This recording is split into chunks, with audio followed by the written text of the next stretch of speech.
એ વસ્તુ તમારે ત્યાં ના હોય ને એ માગજે. ભાગવતના મત પ્રમાણે કહું ને, બેન એટલે દયાની મૂર્તિ છે. અને ચાલતા ચાલતા એમાંય બેનને જો ઠેસ વાગે ને તો ભાઈનું નામ ન લે, ભાઈનું નામ લે, બાપનું નામ ન લે, પતિનું નામ ન લે, પણ કદાચ ઠેસ વાગી અને તો તરત ભાઈનું નામ લેશે. બેન ભાઈના સંબંધો બહુ દિવ્ય છે. બલિરાજાને અહીંયા કહે છે, બ્રાહ્મણની કન્યાના સંગમાં રહેલા લક્ષ્મીજી, જો કઈ આપવાની ઈચ્છા હોય તો આપણા દરવાજા ઉપર જે પેરો ભરે છે ને એ આપો. બલિરાજા મીડિયા કડકડાટ હસવા કે એની કઈ જરૂર છે, કઈ બીજું પદાર્થ માંગો, કઈ પૈસો માંગ. બોલે નહીં, હું તો એની અર્ધાંગીની છું ને એ મારું સૌભાગ્ય છે. મારી માંગમાં સિંદૂર પુરનાર પોતે છે. જો આપ બોલ્યા તો આપણને બલિરાજા કહે છે કે લઈ જાઓ, પણ પેરો ભરવાની વ્યવસ્થા કરીને પછી લઈ જાઓ. લક્ષ્મીજી પેરો ભરવાની વ્યવસ્થા કરી. 4 મહિના સુધી બલિરાજાને દરવાજે બ્રહ્માજી પેરો ભરે. 4 મહિના ભગવાન, 4 મહિના શિવજી. અત્યારે બલિરાજાના દરવાજે કોણ છે? બ્રહ્માજી. અષાઢ સુધી એકાદશી આવશે એટલે બ્રહ્માજી છૂટા થશે ને ભગવાન નારાયણ એક સ્વરૂપે બલિને ત્યાં પેરો ભરવા પધારશે અને એક સ્વરૂપે ભગવાન ક્ષીરસાગરમાં શયન કરશે. અને 4 મહિના સુધી ભગવાન નારાયણ બલિરાજાને ત્યાં પેરો ભરશે. અને કાર્તિક સુધી એકાદશી, જેને આપણે પ્રબોધિની એકાદશી કહીએ, પ્રબોધ એટલે જાગવું, અને કાર્તિક સુધી એકાદશીને દિવસે ભગવાન જાગશે, ભગવાન છૂટા થશે. અને ત્યાર પછી છે ભગવાન કૈલાસપતિ 4 મહિના સુધી બલિને ત્યાં પેરો ભરે છે. તે બરાબર બ્રાહ્મણોને પૂછી લેજો, ખ્યાલ આવશે કે 4 મહિના સુધી શિવજી એના ઉપર ગળતી નથી ચડતી. એનું આ જ સમાધાન છે. ભગવાન કૈલાસપતિના ઉપર 4 મહિના સુધી હજી ગળતી ચડાવવામાં નથી આવતી. હા, શિવરાત્રીને દિવસે ભગવાન કૈલાસપતિ જયારે છૂટા થાય છે, બહાર આવે છે ને પછી આજે એનું પૂજન થાય છે, ગળતી ચડાવવામાં આવે છે. આ રીતે ભગવાન વામન નારાયણ તેણે 3 ડગલા પૃથ્વીની બલિરાજા પાસેથી માગણી કરી. સ્વર્ગનું રાજ્ય ઇન્દ્રને આપ્યું છે. અને બ્રહ્માજી તેમણે ભગવાન વામન એમને લોકપાળોના અધિપતિ બનાવ્યા છે. આ વામન ચરિત્રને જે કોઈ સાંભળે યા સંભળાવે એમના ઉપર ભગવાન નારાયણની પૂર્ણ કૃપા થાય છે. અંતે ભગવત ધામને પામે છે. ભગવાન શ્રી હરિના મંગલમય સ્મરણની સાથે અષ્ટમ સ્કંદના 24 અધ્યાયની કથાને પૂર્ણ કરી. હવે જેમાં મર્યાદા પુરુષોત્તમ ભગવાન રઘુનાથજી એના જન્મની મધુર કથા આવનાર છે, એ જ 9મા સ્કંદનો મંગલ પ્રારંભ.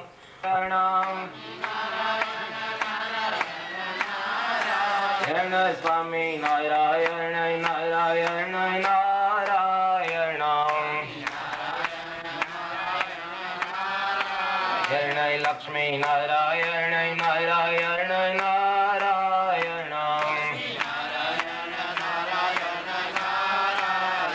લક્ષ્મી નારાયણ નારાયણ નારાયણ. सब भाव से गाइए.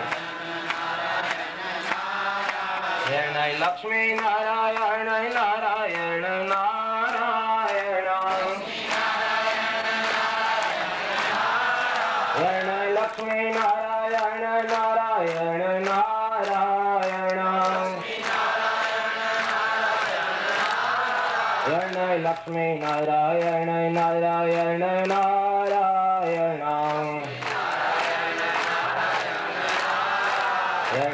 नारायण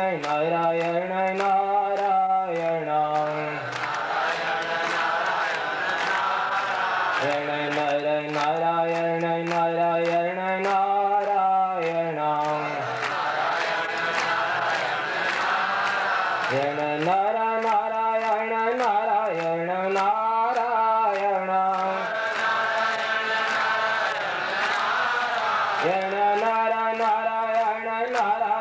नारायण नारायण नारायण नारायण नारायण नारायण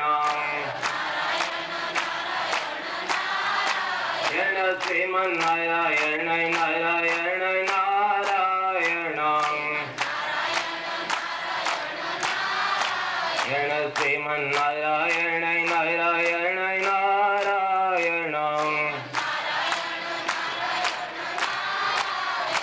श्रीमन नारायण नारायण नारायण श्रीमन नारायण नारायण नारायण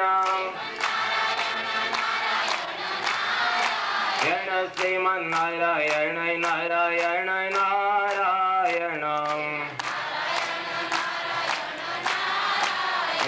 સ્વામી નારાયણ નારાયણ નારાયણ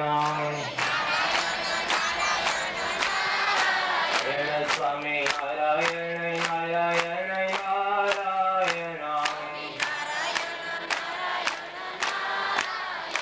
સ્વામી નારાયણ નારાયણ નારાયણ સ્વામી નારાયણ નારાયણ નારાયણ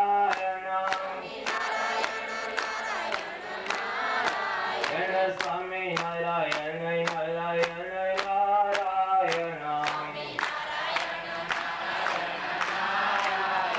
લક્ષ્મી નારાયણ નારાયણ નારાયણ લક્ષ્મી નારાયણ નારાયણ નારાયણ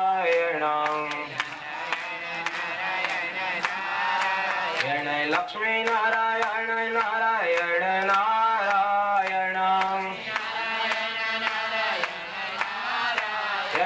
લક્ષ્મી નારાયણ નારાયણ નારાયણ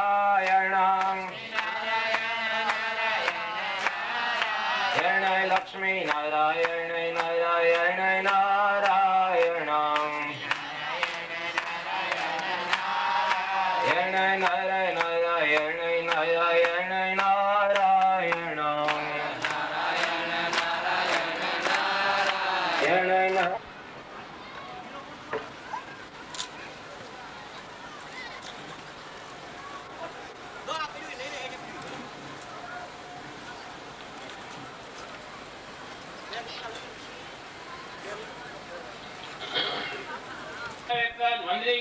જોઈને ખૂબ જ આનંદ થયો. કહો આવું સુંદર મંદિર આ ગામમાં ઘડ્યું માટે તમને ધન્યવાદ છે. ધોળિયા ગામની અંદર દરેક એવા સત્સંગી ભાઈઓ એમના સહકારથી આવો ભવ્ય એ શ્રીમદ ભાગવત એની મહાન સત્તા એનો આરંભ થયો. એમાં એ વક્તા તરીકે મહાન એવા એ વિદ્વાન પુરાણી સ્વામી એ શૈલીથી એ ભાગવતની કથા સંભળાવી છે. તો કહેવાનું કે આવી રીતે ભગવાન સ્વામિનારાયણ પરમાત્મા એનો આ ગામની અંદર દિગ્વિજય એ કરનાર એ આ બધા સત્સંગીઓને ધન્યવાદ છે. તો આ પૃથ્વી પર સ્વામિનારાયણ ભગવાન પધાર્યા લાખો જીવોના કલ્યાણ કરવાને માટે અને ગામો ગામ આવા એ ભવ્ય મંદિરો ટૂંક સમયમાં કર્યા. રામચંદ્રજી ભગવાન એનો જન્મની કથા આવશે એવી સુંદર શૈલીથી પુરાણી સ્વામી એ સંભળાવશે. 11,000 વર્ષ સુધી રહ્યા આ પૃથ્વી ઉપર રામચંદ્રજી ભગવાનો. પણ આ ભગવાન છે એમ માનનારા 3.5 નીકળ્યા. ત્યાંથી તો આવા સમજાવનારા સંતો હારે નહોતા. તો એને લઈને કોણ ભગવાન ઓળખાવે? માટે સાધુ પુરુષો છે એ ભગવાનને ઓળખાવનારા છે. કૃષ્ણ પરમાત્મા આ પૃથ્વી પર પધાર્યા જેનું વ્યાસ મુનિએ 18,000 શ્લોકથી વર્ણન કર્યું છે ભાગવત. કૃષ્ણસ્તો ભગવાન સ્વયં. આવા ભગવાન શ્રી કૃષ્ણ પધાર્યા. 100 વર્ષ સુધી શરીર રાખ્યું. પણ આ ભગવાન છે એમ માનનારા 12 નીકળ્યા. છેવટમાં પ્રાચીન પીપળે અંધધ્યાન જવાનું હતું. એ ટાઈમે મૈત્રેય મહર્ષિ અને ઉદ્ધવજી એની આગળ ધાર નાખી. દુર્ભગવત લોકોયમ યાદવો નિતરામપી એ સર્વ સંતા ન વિદુર હરિમ વિનાયો ટુપમ. ભગવાન શ્રી કૃષ્ણ કહે છે ઉદ્ધવને મૈત્રીને, દુર્ભગવત લોકોયમ આ લોક તો બધો દુર્ભાગ્યો પણ યાદવો નિતરામપી 56 કરોડ હતા પણ કોઈએ ભગવાન રુદ્ર સિવાય એ જાણ્યા નહીં. તો યાદવો નિદ્રામપી યાદવો તો અત્યંત દુર્ભાગ્યા છે. તો આપણે તો કહેવાનું કે સ્વામિનારાયણ ભગવાન આ પૃથ્વી પર પધાર્યા. ટૂંક સમયમાં 49 વર્ષની આયુષ્માન, એમાં સત્સંગમાં તો 30 વર્ષ સુધી વિચરણ કર્યું, પણ એટલામાં તો લાખો જનો નામ જપે જેનો, ખરા દિલે ધ્યાન ધરે જે તેનો, તજે કહે તો ધન નારી ધામ, એ તો ખરું ઈશ્વરનું જ કામ. પક્કા પૂરા જે પર ધરજી હોય, જેને ન જીતી શકે જે કોઈ, તે શિષ્ય થઈ પાય કરે પ્રણામ, એ તો ખરું ઈશ્વરનું જ કામ. જે હિંસકો ચોર તથા લૂંટારા, તે ધર્મ પાળે થઈ શુદ્ધ સારા, જેની ધરે કરવા લગામ, એ તો ખરું ઈશ્વરનું જ કામ. આવું પ્રભુપણું તે ઘોર કલિકાળમાં વાપર્યું છે. તો આવા ગામની અંદર આ મંદિર બનાવનાર ત્રિકમ સ્વામી, પુરાણી સ્વામી દેવનંદનજી, એમને હજારો વાર ધન્યવાદ છે. આવા વક્તા એને પણ ધન્યવાદ છે. અને ભગવાન ખૂબ ખૂબ એ સુખી રાખે એટલું કહી હું વિરમું છું. ગુરુવર્ય પુરાણી સ્વામી એમ કહેતા, વિશ્વપ્રકાશ પુરાણી સ્વામી અને આપના પુરાણી સ્વામી દેવનંદનદાસજી, આ બંને મહાવિદ્વાન સંતો, અને બંને સંતોએ ભેગા થઈને સવાર અને સાંજની કથાઓ ગઢપુરના દાદા ખાચરના દરબારની અંદર કરેલી છે. ખૂબ જુસ્સા પરિવારની અંદર આપણે ગોપીનાથજી મહારાજનું નવ્ય ભવ્ય મંદિર કર્યું, એને પુરાણી સ્વામીએ બિરદાવ્યું. હવે ગઢપુર ધામના એવા વિદ્વાન સંત જે ગારિયાધાર ગુરુકુળના પ્રવર્તક છે, પરમ પૂજ્ય સદગુરુ સ્વામી ઘનશ્યામ પ્રકાશદાસજી, એ પણ આપણને અહીંયા આવી અને આશીર્વાદ આપશે. આવા સંતોના આશીર્વાદથી આપના જીવનની અંદર ભક્તિ વૃદ્ધિ પામે છે. એમને આભાર છે, એમને ધન્યવાદ છે. અને એમના સેવક ત્રિકમ સ્વામી, એને હજારો વખત ધન્યવાદ છે. આ એના હરિભક્તો છે, એને પણ ધન્યવાદ છે કે જેને આવી સેવા કરેલી છે. આ સેવા મુક્તિ ધામ, સેવાથી ભગવાનના ધામની પ્રાપ્તિ થાય છે. પુરાણી મહારાજે કથાની અંદર ઘડીએ ને ઘડીએ સેવા બરફી દીધાવી છે. માટે તમે સૌ ધન્યભાગ્યવાળા છો કે જેથી કરીને આવો રમણીય મંદિર બનાવ્યું, આવી કથા કરાવી, આવો જે છે આ બધાએ જે છે એને અમૃતનું પાન કરાવી અને ભગવાનના ધામના અધિકારી બનાવ્યા છે. મારે તો એ જ કહેવાનું છે કે કાયમને માટે આ મંદિરની અંદર સૌ જે સત્સંગી છે એમને હાજર દર્શન કરવા અને ભજન ભક્તિ કરવી. કારણ કે બ્રહ્મવૈવર્ત પુરાણની અંદર વાસુદેવ મહાત્મા 32 અધ્યાયનું છે, એમાં લખ્યું છે કે કોઈ ભગવાનનું મંદિર બનાવે, કોઈ છે તેની અંદર પોતાના નામની મૂર્તિ પધરાવે, અને કોઈ તેને દિવાળી નિવેદનમાં બાંધી દે આજીવિકા, એ ત્રણેયને ભગવાનના ધામની પ્રાપ્તિ થાય. તો આ ત્રણેય કામ તમે કર્યા છે. આ રીતે હું તો એમ કહું છું, ગોપીનાથજી મહારાજ તમને ખૂબ સુખી રાખે. તમને સૌને ધન્યવાદ. એકમ સ્વામીને, પુરાણી મહારાજને ધન્યવાદ, અને કથાના વક્તા એને ધન્યવાદ. સહજાન સ્વામી મહારાજ. પુરાણી સ્વામી દેવનંદનદાસજી, પૂજ્ય સંતો, જેમણે આ મંદિર માટે અથાગ પરિશ્રમ કર્યો છે, એવા ત્રિકમ સ્વામી ભક્તિજીવનદાસજી શાસ્ત્રી પુરાણી સ્વામીનું મંડળ, ઝડપિયા પરિવાર તથા બહારગામથી અને ગામના સર્વ ધર્મપ્રેમી ભાઈ બહેનો, આપણે મનુષ્ય જન્મ પામીને જ્યાં સુધી આપણી શારીરિક શક્તિ હોય છે ત્યાં સુધી કંઈક ને કંઈક પરિશ્રમ કરતા જ હોઈએ છીએ. આપણો પરિશ્રમ હમણાં વક્તાશ્રીએ કહ્યું એમ કે પૈસા માટે, પરિવાર માટે બધા જ નાના હોય મોટા હોય, કોઈ ને કોઈ પણ ઉદ્યમ લઈને માણસ પ્રવૃત્તિ કરતો જ હોય છે. પણ સદપ્રવૃત્તિ છે એ માણસનું સારું ભાથું છે. લક્ષ્મી વપરાઈ જાય છે, પણ તમે બેંકમાં મૂકેલી હોય એ લક્ષ્મીને તમે જેમ લઈ શકો છો, એમ આવી જ એક આપણા હાથથી સત્ક્રિયા થાય છે એ સત્ક્રિયા આપણા જીવનનું સાચું ભાતું છે. શાસ્ત્રકારો એમ કહે છે કે ધર્મ એટલે શું? ધર્મ એટલે નકરાવા મારી જેવા કપડા પહેરી લેવા એટલે ધર્મ થઈ જાય? માણસ તરફ નિરંતર રાખ ચોળી ફર્યા કરે એટલે ધર્મ થઈ જાય? માણસ આખો દાડો પૂજામાં બેસે એટલે ધર્મ થઈ જાય? ધર્મ એટલે શું? શાસ્ત્ર ચિંતકો એને કહે છે કે ધર્મ એટલે શું? માણસ પોતાની ફરજ પ્રમાણે જે જીવન જીવે છે એનું નામ જ સાચો ધર્મ છે. મનુષ્ય પણ આપણને પ્રાપ્ત થયું જે આપણને નથી ગમતું અને કોઈ ક્રિયા એ કરે તો આપણે એના પ્રત્યે દ્વેષ થાય છે. આપણને ગમે છે એવી કોઈ આપણને ક્રિયા કરે તો આપણે એના પ્રત્યે પ્રેમ થાય છે. એમ પરમેશ્વરને ગમે એવી આપણે સદપ્રવૃત્તિ, સદધર્મની, સત્ક્રિયાની પ્રવૃત્તિ કરીએ તો આપણી પર પરમેશ્વર પ્રસન્ન થાય અને આપણે આલોકમાં પરલોકમાં સુખ્યા રહીએ. હું આજથી 42 વર્ષ પહેલા દામનગરથી કાનાભાઈ ઝવેરભાઈના ગાડું જોડીને મેં એની સાથે અહીંયા આવેલા. એ વખતે આ ગામ એટલું બધું નાનું. પ્રેમજીભાઈ અને પરસોત્તમભાઈ બેનું જ અહીંયા તે દાડે મને એમ છે બહુ કુટુંબ બહુ મર્યાદિત, ઝડપિયા પરિવારના બીજા ભાઈઓ તો હતા તો ખરા, પણ આજથી 42 વર્ષ પહેલાની વાત છે એટલે બહુ વાત મને યાદ નથી.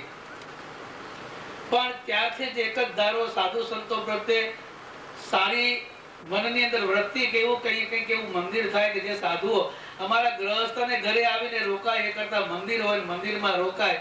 થોડું મંદિર થાય તો બીજા પણ, કારણ કે જેમ માટી અને એને પાણી એ બે હોય પણ અંદર જો બીજ હોય તો જ એ બી ઉગે. બીજ છે પણ એને માટી ને પાણી ન હોય તો એ બી ઉગે નહીં. એમ સંસ્કાર વગરનું તો કોઈ ગામ હોય જ નહીં. આટલી બધી સભા છે, આ કઈ બધા સ્વામિનારાયણ વાળા હોય એવું કઈ હું નથી માનતો, પણ માણસ માત્ર ની અંદર ધર્મના અંકુરો તો કંઈક ને કંઈક છે જ. એ ધર્મના અંકુરો, જો ધર્મના અંકુરો ન હોય તો સ્વામિનારાયણ મંદિર હોય, રામજી મંદિર હોય, શંકર મંદિર હોય, હનુમાનજી નું મંદિર હોય, હવેલી હોય, આ બધું ક્યાંથી હોય છે? માટે કંઈક ને કંઈક અંદર સંસ્કાર તો છે જ, પણ એ સંસ્કારનું ચિંતન જ્યારે થાય છે ત્યારે જે વટવૃક્ષ બને છે. ઘણી વાતો કરવી પણ 11 વાગ્યો અમે જો આ સરસ મજાનો પવન આવે છે ને હું એ વિચાર કરતો હતો કે અમે તો મોજથી બેઠા છીએ પણ આ લોકોનું શું થતું હશે, કેટલો તાપ ત્યારે. લાંબી વાતો નહીં કરતા ટૂંકમાં કહું કે પુરાણી સ્વામી દેવનંદન દાસજી વયોવૃદ્ધ છતાં એમણે પણ ગઢડા મંદિરની બહુ સેવા કરી છે કે જે ખૂબ મોટી સેવા કરી, એમાં વ્યવહાર સુધીની બહુ મોટી સેવા એમને કરી. એમના શિષ્ય મંડળે પણ 5-6 મંદિર, જેમ સ્વામિનારાયણ ભગવાને 6 મંદિરો બનાવ્યા એમ એમના મંડળે પણ 5 થી 6 મંદિરો બનાવ્યા. બધા મંદિરો જે અત્યારે વ્યવસ્થાની વાતો આપણે કરવા બેસીએ તો સમય બહુ મોટો થાય, પણ ભગવાનની પ્રસન્નતાને માટે એમણે મંદિર સરસ મજાના બનાવ્યા છે. સૂરનિવાસનું મંદિર તો સ્વામીએ કહ્યું એમ કે સૂરનિવાસ, સૂર એટલે કોણ? દેવતાઓ. દેવતાઓના નિવાસ વાળું આ ગામ જો હોય ખરેખર તો આપણે જેમ અમૃત બનાવ્યા પછીથી અમૃત જેવું ભોજન બનાવીએ દૂધપાક, પણ એને કોઈ ખાય નહીં તો એ દૂધપાક ને શું, એમ આવું સરસ મજાનું મંદિર બનાવ્યું છે. તો એ મંદિરની અંદર પધરાવેલા જે દેવ છે એની તમે સેવા કરજો. થોડું ટકોર કરવાનું મન તો થાય, ઉંમર થાય ને પછી આપણે વૃત્તિ બીજી વધતી જાય છે. એમ બહાર ચોરે બેસીએ, જ્યાં 4 બજાર ભેળા થતા હોય એના ઓટલા કરીએ અને ત્યાં એ કલાકો વહી જાય તો વાંધો ન આવે, પણ સાંજે મંદિરે આવવાનો વારો આવે ને ત્યાં અંદર રહેલા પાપો છે ને એ જ આપણને પેસરો થવાનો દે, એ જ આપણને બીજી જગ્યાએ ઉપાડી જાય.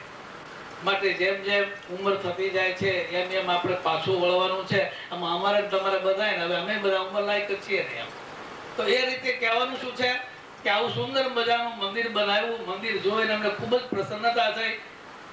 ઝડપિયા પરિવારે તો ખૂબ જ ભોગ આપ્યો જ હશે, છતાં પણ ગામના બધા ભાઈઓ બહેનોએ જેને જેને પોતાની શક્તિ પ્રમાણે તન મન અને ધનથી જેને જેને આમાં સેવા કરી હોય એ બધા એની ઉપર ભગવાન પ્રસન્ન થાય. શાસ્ત્રીજીના તો શું વખાણ કરીએ, એમની કથા તો સાંભળ્યા જ કરીએ એવી છે. અત્યારે તમને એમ થયું હશે કે આવી સરસ મજાની રામચરિત્ર ભગવાનની કથા ચાલતી હતી અને વચ્ચે વળે એને ઊભું રાખીને ક્યાં ઊભું કર્યું. સુંદર મજાનો ગંગાજીનો પ્રવાહ જે વેગધારો ચાલ્યો જતો હોય એવી એમની વાણી. અને વિદ્યાવતમ ભાગવત એ પરીક્ષા, ભાગવતની પરીક્ષા છે એ વિદ્વાનોની છે. કેટલાક એમણે જે અંદર જે આવતા ચરિત્રો છે ચરિત્રોને કેટલા કાપી નાખ્યા આ 2 મહિના સુધી સતત ભાગવત સાંભળ્યા કરીએ તો પણ એ કથા પૂર્ણ થાય નહીં. આવી ભાગવતની કથા તમને સૌને સાંભળવાની મળે, એમાંથી કંઈક ભાતું બાંધજો, નહીતર તો પછી અહીંથી સાંભળ્યો ને અહીંથી નીકળી ગયો તો પછી એક દિવસ આ પ્રસંગે કંઈક યાદી રાખજો બેન ભાઈઓ, કંઈક છે ને વ્યસનને કંઈક છોડજો. અને એમાંય પણ ઝડપિયા પરિવારના જે મિત્રો છે ને, જે યુવાનો ઓળખતો નથી, નહીતર તો કાંડા પકડી નહીં લાવે. પણ એને તો ખાસ કહું છું કે તમે છે ને આવો પ્રસંગ કર્યો છે ને તો તમારા શહેરમાં રહેતા હો, માવા હોય, પાન હોય, બીજું હોય, ત્રીજું હોય, બધું છોડી અને આવા શુભ પ્રસંગે પરમેશ્વરને આપણે જયારે આમંત્રણ આપીએ અને આપણે ઘરમાં બેસાડીએ છીએ ત્યારે વ્યસન ખાસ છોડી અને સરસ મજાનો આજે પ્રસંગ દીપાવ્યો છે એની યાદીમાં રાખજો. ભગવાન સહજાનંદ સ્વામી, ભગવાન બાળકૃષ્ણલાલ, રામચંદ્રજી ભગવાન, કષ્ટભંજનજી, હનુમાનજી મહારાજ સમગ્ર તમારા બધા એના ગામનો શુભ મંગળ કરે એવી અંતઃકરણની પ્રાર્થના સાથે અને પૂજ્ય પુરાણી સ્વામી અને એમના મંડળે ભક્તિજીવનના પુરાણી વગેરે આ જે મંદિર બનાવવામાં જે પરિશ્રમ કર્યો છે એમની ઉપર પરમેશ્વર ખૂબ રાજી થાય, એમને આરોગ્ય આપે અને બીજા એમને ત્યાં શુભ કાર્યો થાય એ મારી શુભકામના સાથે મારા વક્તવ્યને વિરામ. સહજાનંદ સ્વામી મહારાજની જય.